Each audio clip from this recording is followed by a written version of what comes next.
কোরআনুল কারীমে এই কথা স্পষ্ট আছে। প্রত্যেক ব্যক্তির প্রতিটা পাপ এর কারণ কি? গাফলত। বিশ্বাস করে কোরআনুল কারীমের মধ্যে আছে যত লোক জাহান্নামে যাবে সকলের জাহান্নামে যাওয়ার কারণ কি? ভিন্ন ভিন্ন পাপ আছে। কেউ কুফরি করছে, কেউ শিরিক করছে, কেউ মুনাফিকি করছে, কেউ বিদআত করছে, কেউ কবিরা গুনাহ করছে, ইত্যাদি ইত্যাদি কারণ। কিন্তু আল্লাহ তাআলা বলছে এগুলো তো আছেই বিষয়, ভিন্ন ভিন্ন গুনাহ পাপ, কিন্তু সবার সম্মিলিত একটা কারণ হলো এরা সকলেই ছিল গাফল। কেন কুফরি করলো? গাফলতের কারণে। কেন শিরিক করলো? গাফলতের কারণে। কেন নেফাক করলো? গাফলতের। আল্লাহকে না বুঝার কোনো কারণ নেই, আল্লাহকে না চিনার কোনো যুক্তি নেই। কেন চিনলেন না? চারিদিকে এত কোটি আসবাব আল্লাহকে চিনার জন্য আল্লাহ রাখছে যে যেদিকে তাকাবে ওই দিকেই যদি একটু ভাবে, দেমাগ খাটায়, সে আল্লাহকে পাবে। এটা একটা সহজ বিষয়। যেই কোনো আমরা ছোটবেলায় আমরাও তো ওয়াজ শুনতাম, তো আমগোর সময় তো দেখছি মুরব্বী ওয়াইজরা হুজুররা কইতো যে বাবা ভেবে দেখেন একই ঘরের এক ডেকসির ভাত, বাচ্চা খাইয়া জোয়ান হয়, জোয়ান খাইয়া বুড়া হয়। হ্যাঁ, তাইলে একই ডেকসির ভাত, একই চালের ভাত, একজনে খাইয়া জোয়ান হইল, আরেকজনে খাইয়া বুড়া হইল। তো বুঝা গেল এই ভাতের কিছু না, এটা অন্য কেউ করছে।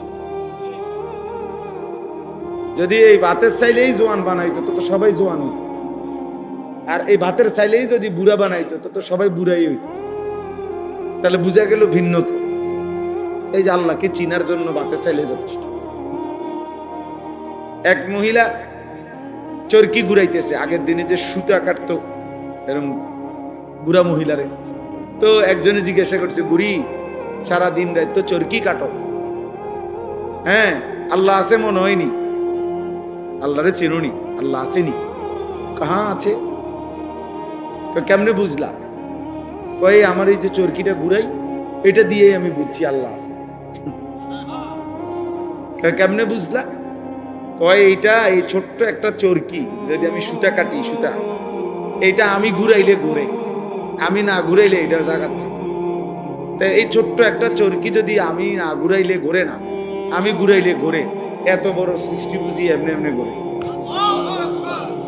এটা তো এমনি বুঝা যায় যে এত বড়টা কেউ একজন ঘুরাইতেছে, এই জন্য বুঝছি আল্লাহ আছে। তাইলে কেউ তার চরকির দিকে তাকাইলে কি খুঁজে পায়? আল্লাহ। জিদার দেখতা হো তু হি তু, হাজার মে সাজার মে তেরে রঙ্গ বু হ্যায়। বুজুর্গানে দিন বলে যে আল্লাহ যেদিকে তাকাই যেন আপনাকেই দেখি।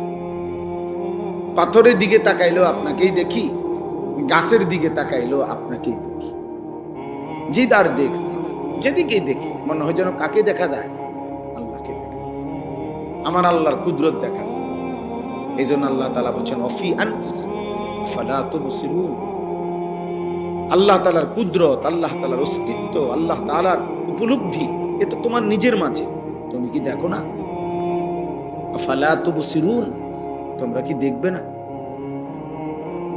800 কোটি মানুষ একই বরাদ্দ চেহারায়, কিন্তু ভিন্ন। নাক একটাই সবার, চোখ দুইটাই, কান দুইটাই, ঠোঁট দুইটাই। 800 কোটি মানুষের জন্য বরাদ্দ একই পরিমাণ, কিন্তু চেহারা ভিন্ন। সুবহানাল্লাহ। এজন্য যেই কোনো কিছুকে দেখতে নিজের মাঝে কিংবা চারিদিকে আল্লাহ তাআলার পরিচয় পাওয়া যায়। তাহলে এই জন্য বললাম আর কি, আল্লাহকে না চিনার কোনো কি নাই, যুক্তি নেই। আল্লাহকে না বুঝার কোনো কারণ থাকতে পারে, তাহলে কেন বুঝলো? খামখেয়ালি করছে। বুঝেন না কি করছে? গাফলতি, খামখেয়ালি। নামাজ না পড়ার কোনো কারণ নেই, কেন পড়ে নাই? খামখেয়ালি। খামখেয়ালি। হারাম খাওয়ার কোনো দরকার নেই, হালাল দিয়েই প্রয়োজন পূরণ হয়। আল্লাহ পূরণ করবে, ওয়াদা দিছে, দিচ্ছে, করতেছে। হাজার লাখ মানুষ আছে যাদের জীবন তারা হালাল রোজগার দিয়ে চালাইতেছে, 10,000 টাকা দিয়েও মাত্র অনেকের 1 মাসের ফ্যামিলি চলতেছে। তো ওটা কেমনে চলে? এই পৃথিবীর বাজার থেকেই তিনি বাজার করেন। তাইলে বুঝা গেল হালাল দ্বারা এই লক্ষ লক্ষ ইমাম, মুয়াজ্জিন, খতিব, আলেম, ওলামা, দিনদার এরা চলতেছে অল্প আয় দিয়ে, বউ বাচ্চা, স্ত্রী, সংসার এগুলো নিয়ে ভিক্ষা করে না। তাহলে সম্ভব। কিন্তু এরপরও কেন মিথ্যা বলছে? কেন ওজনে কম দিচ্ছে? কেন সুদ খাইতেছে? কেন ঘুষ খাইতেছে? কেন কিস্তি নিতেছে? কারণ একটাই, কামখেয়াল। আখিরাত লাগবে না, পরকাল লাগবে না, আমার নগদ দুনিয়া হইলেই চলে। কারণ আমি আব্দুদ দুনিয়া, আমি হলাম দুনিয়ার গোলাম, আমি হলাম আব্দুস শাহওয়াত, আমি মনের চাহিদার গোলাম। আল্লাহ নবী বলছেন আব্দুদ দিনার ও দিরহাম তাইসা আব্দুদ দিনার। পয়সার গোলাম ধ্বংস হয়ে গেছে, টাকার গোলাম ধ্বংস হয়ে গেছে। আব্দুদ দিনার, দিনারের গোলাম। আব্দুদ দিরহাম, দিরহামের টাকার গোলাম, শেষ হয়ে গেছে। এই জন্য বললাম কোনো কারণ নেই, হারাম খাওয়ার কোনো যুক্তি নেই, খামখেয়াল। আখিরাত লাগবে না আমার। উনি খাইয়া কইরা, পেশাব পায়খানা কইরা, এই বন, বিড়ি, সিগারেট, চা, আপেল, মালটা, এই দুগা ভাত তরকারি, আর এই জি ফুতনায়নাত করলে কতক্ষণ কাবজাব, খালাস। মানে মনে করছে আল্লাহ রহমত, আল্লাহ ভালো রাখছে। এই যে ভাত খায়, ঘুম যায়, পেশাব করে, বন খায়, চা খায়, আপেল খায়, মালটা খায়, সাধু আনে, গপ মারে, আল্লাহর মেহেরবানি, আল্লাহ ওনারে অনেক ভালো লাগছে, খালাস। খাইয়া পইরা কোন রকম শুয়ে টুইয়া মইরা যাবে, মরলেই তো শেষ, আর কিছু নেই, মরলেই তো আর কিছু। বিষয়টা কি আসলে এমন? মরলে আর কিছু নাই।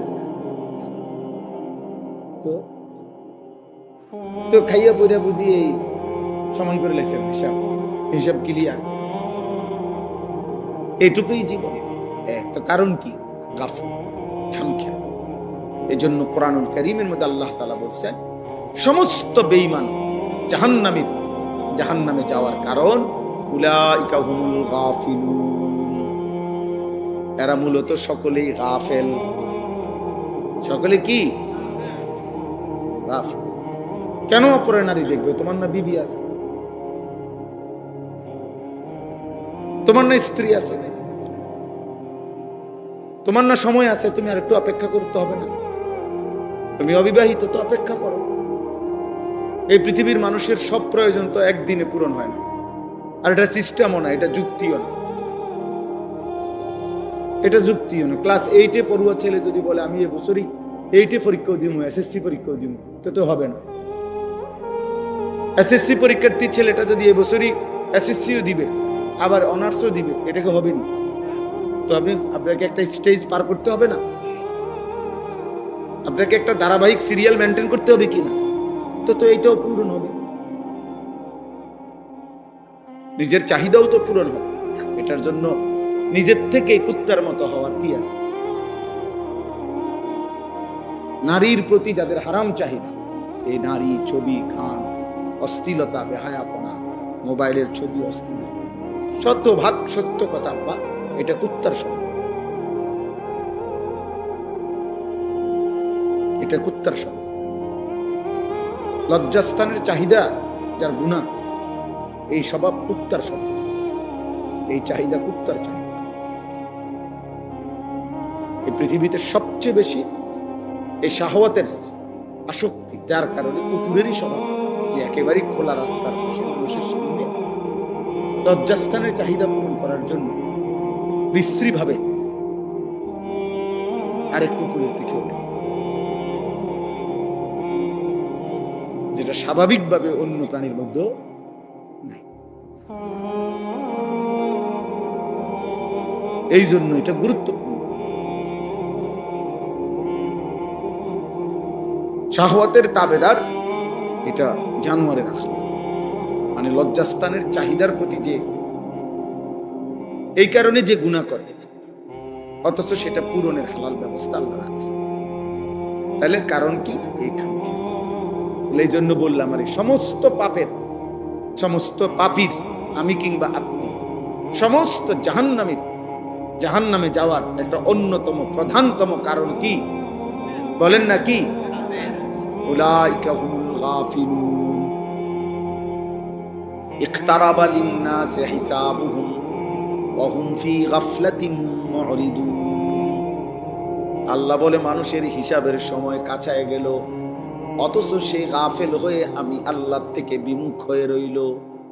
ওয়া হুম ফি গাফলাতিন, এখনো দেখি তারা গাফেল।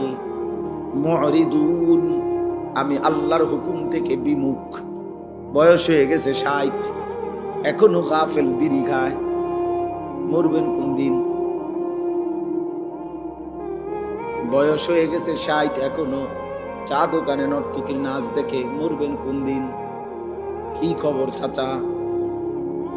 বয়স হয়ে গেছে 60, এখনো কথা বললে গালি দেন। ব্যাপারটা কি? হ্যাঁ, ভুলে গেছেন আপনার বয়সী কেউ মরে নাই, আপনার চাইতে কম বয়সী কেউ মরে নাই।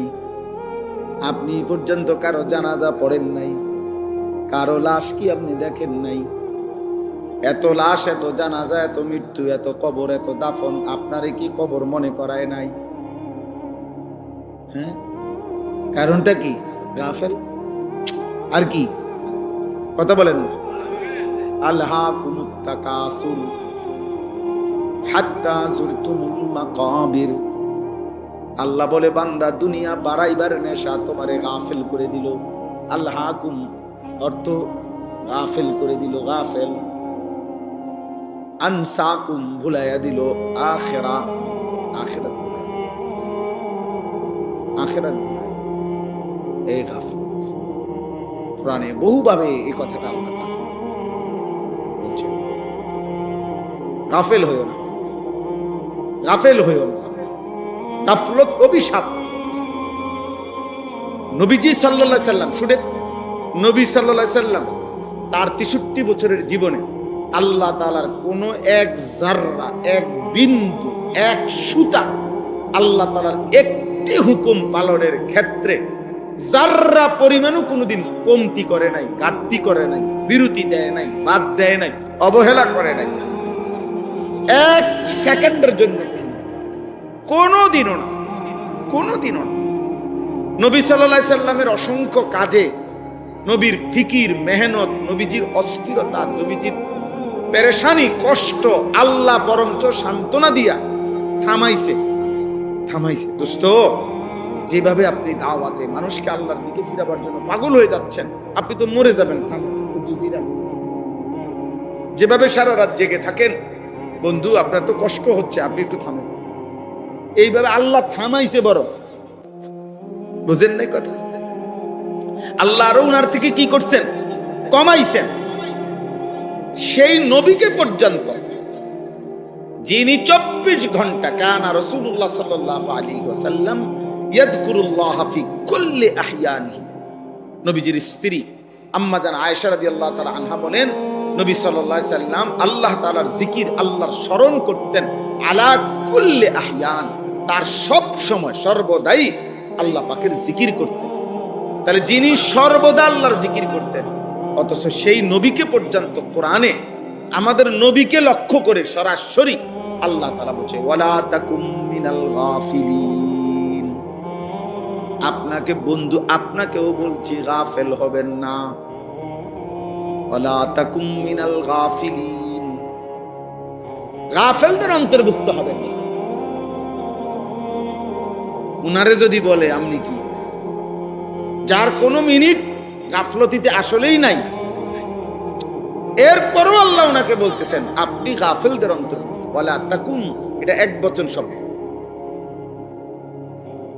এক বচন বুঝায়, মানে একজনকে বুঝাইছে, রবিজিকে বুঝাইছে। আপনাকে বলছি বন্ধু, আপনি গাফেল হন। ওয়ালা তুতি মান আগফালনা কলবাহু আন যিকরিনা, এই যে আগফালনা, গাফেল। আল্লাহ বলেন আমি আল্লাহর জিকির, আমার ইবাদত, আমার বন্দিগির থেকে যে গাফেল, এমন ফালতু মানুষের সাথে এক সেকেন্ডও কাটাবেন না। কোরআনে আল্লাহ বলছেন, নবীকে বলছেন বন্ধু সাবধান, যার জবানে আল্লাহর জিকির নাই, যার কপালে তার রবের সেজদা নাই, যার জিন্দিগির মধ্যে হালাল হারামের পার্থক্য নাই, যার মধ্যে পাক নাফাকের খবর নাই, আল্লাহর বিধান রসুলের বিধানের ব্যাপারে যার কোনো পরোয়া নাই, এমন ফালতু, এমন অসভ্য, এমন মানুষরূপী পশু এই হাইওয়ানের সাথে এক সেকেন্ডও কাটাবে না।